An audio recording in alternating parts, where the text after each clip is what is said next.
E aí, pessoal, bem-vindos ao The Explainer. Hoje a gente vai mergulhar de cabeça numa das histórias mais dramáticas que existem. Mas olha, escreve aquela versão simplificada que você talvez conheça. A gente está falando das pragas do Egito como um verdadeiro duelo de poder, de fé e de controle. Uma batalha de vontades com o destino de uma nação inteira em jogo. Bora entender como é que tudo isso começou. Vamos começar com uma pergunta que, na real, conecta a gente diretamente com essa história. Sabe, quando tudo parece que vai desabar, quando você sente que perdeu totalmente o controle, para quem você corre? Essa busca por segurança, por alguém ou alguma coisa que possa dar um jeito, é um desejo humano super básico, e era exatamente esse o sentimento que movia o mundo egípcio. No Egito Antigo, a vida girava em torno de uma coisa: o rio Nilo.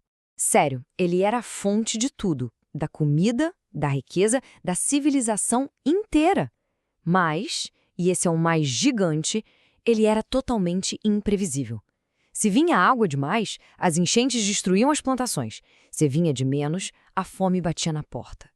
Essa vulnerabilidade constante criou nos egípcios uma necessidade, visceral de tentar controlar o que era incontrolável. E como é que os egípcios lidavam com isso? Bom, eles recorriam ao seu panteão imenso de deuses. Cada deus supostamente controlava uma força da natureza. Sabe, os rituais eram, na prática, uma tentativa de gerenciar o caos. Aí do outro lado a gente tem o Deus dos Hebreus.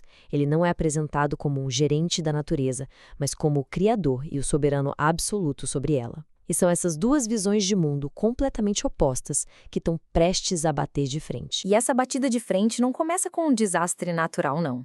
Começa com palavras. Uma ordem direta e uma resposta desafiadora. E essa foi a faísca que acendeu o pavio do conflito. E tá aí a frase, Êxodo capítulo 5. O faraó, o cara mais poderoso do planeta na época, basicamente pergunta: quem é esse tal de Senhor para eu ter que obedecer? Ele não só se recusa, ele desafia a própria autoridade do Deus de Israel.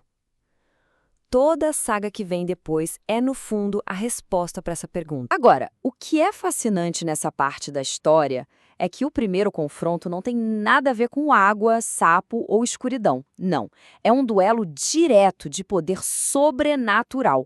Um teste de força, ali na cara do faraó, no palácio dele. Então, Moisés e Arão apresentam o seu sinal. O cajado vira uma serpente. Mas aí, para surpresa de todo mundo, os magos do faraó vão lá e fazem a mesmíssima coisa. Pensa do ponto de vista do faraó. Isso não parece um deus superior, parece só um truque de mágica que os especialistas dele também sabem fazer. Mesmo quando a serpente de Arão engole as outras, ele deve ter pensado, ok, a mágica deles é mais forte, mas não um poder de outra categoria. Isso ajuda a gente a entender por que naquele momento o coração dele endureceu. Para ele, o jogo ainda estava empatado. Com o desafio lançado e o primeiro confronto não abalando nem um pouco o faraó, a disputa entra numa nova fase. Mas o que vem a seguir não são só desastres aleatórios, não. São mensagens com um alvo bem específico. É super importante notar que o texto bíblico não chama esses eventos simplesmente de pragas. As palavras usadas são sinais e maravilhas.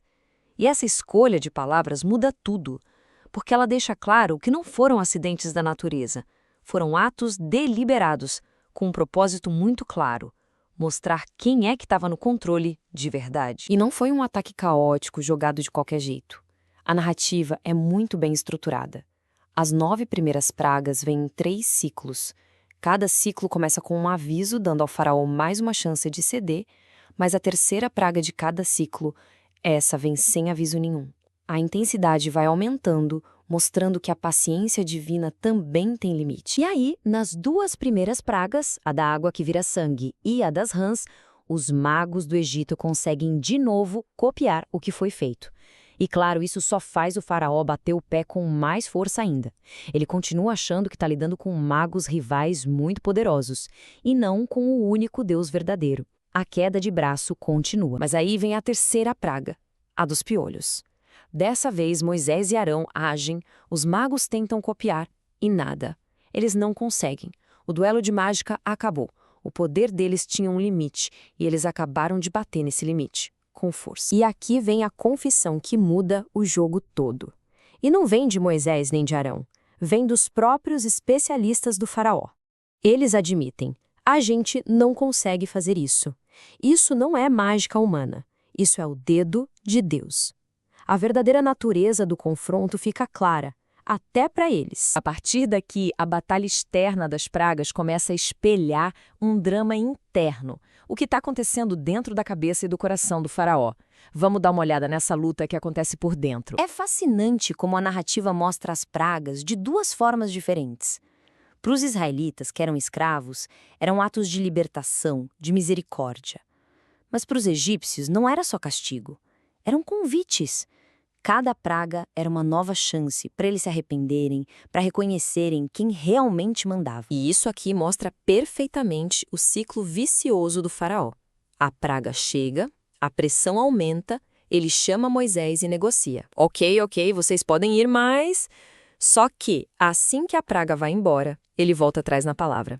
E a cada vez que isso acontece, o coração dele não só volta ao normal, ele fica ainda mais duro, mais teimoso para a próxima rodada. 3. Por 3 dias inteiros, a 9ª praga mergulhou o Egito numa escuridão total, uma escuridão que dava para sentir.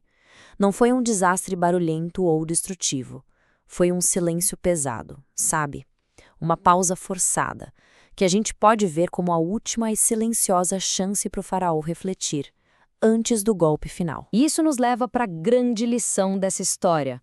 Uma lição que vai muito além do Egito Antigo.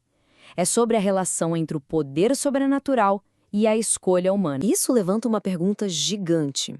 Se você visse um rio virar sangue ou o céu ficar escuro por 3 dias, isso, automaticamente faria você acreditar? A história do faraó sugere que a resposta, é bem mais complicada do que parece. A narrativa bíblica traça um paralelo direto entre o que aconteceu no Egito e o que aconteceu séculos depois.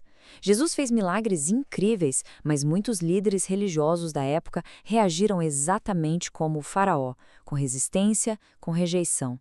Isso mostra que a reação dele não foi única, é uma resposta humana que se repete ao longo da história quando o poder divino desafia a nossa própria autoridade. Então, a lição central é esta. Milagres e sinais podem até revelar a verdade de um jeito inegável. Eles podem responder à pergunta quem é que manda aqui, mas o que eles não podem fazer é forçar o coração a aceitar essa verdade. A fé, no fim das contas, continua sendo uma escolha. Essa frase resume perfeitamente a tragédia do faraó. Ele não negava o que estava acontecendo, ele via os sinais com os próprios olhos. O problema é que ele se recusava a enxergar a pessoa por trás dos sinais. Ele testemunhou os milagres, mas perdeu completamente a mensagem. E assim, a gente termina onde começou, mas com uma provocação. É fácil olhar para o faraó e julgar o coração de pedra dele. Mas a história nos força a fazer uma pergunta bem mais desconfortável e muito mais pessoal. Diante dos sinais em nossas próprias vidas, como é que está o nosso coração? Fica aí a reflexão. Obrigado por acompanhar o Explain.